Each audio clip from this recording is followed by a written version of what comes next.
maglaba rito. Bakit obligasyon ko yan? Kahit hindi mo obligasyon, wala ka ng trabaho. Oo. Kahit anong gusto ko pag wala trabaho, maglalaban na ako. Gusto mo, ronda-ronda ka lang. Hindi ka man na matulong dito sa akin. Ayos ka, parang sumunod ako paglabay mo pa. Saka lang tutulog, hindi ka matulungan. Ay, bakit ba? Eh, hindi ko kasi hindi naman ah. Ano na napapala ko? Ayaw ko yan. Ano na napapala ko sa araw-ronda mo? Sila na, nagutom ako. Baka ng trabaho eh. Kapag ang mukha mo, naghanap ka ng pagkain. Trabaho mo yan, maglaba, hindi ko trabaho yan. Nandito ko ng pagkain.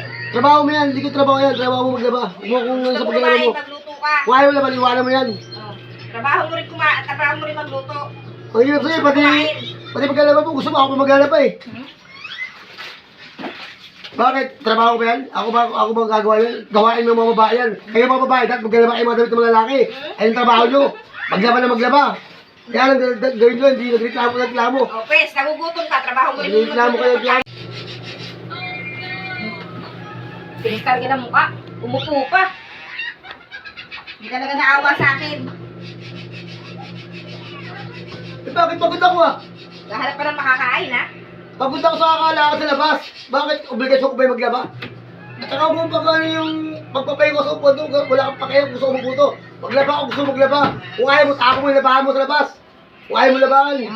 Nagugutom ka. Ha? Ayaw mo ko tulungan maglaba? Oh, mga damo.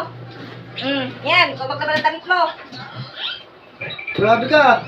Ako si tayo mo na ano na hindi ka binibigyan ng boundary ah. Hindi naman talaga. 6 na buwan ka na walang trabaho. Hindi mo na matulungan mag-askaso dito sa bahay.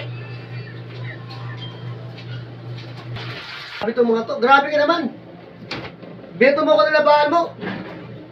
Alam mo, trabaho mo, sabi ko iba yung trabaho mo. Damit mo na, Maglaba ka mag-isa mo, para sa buhay mo yun. Mas masarap pa mag-shot bulong kaysa kausapin ka. Diyan na kayo. Kinagay sa sako yan. Ayaw mo laban.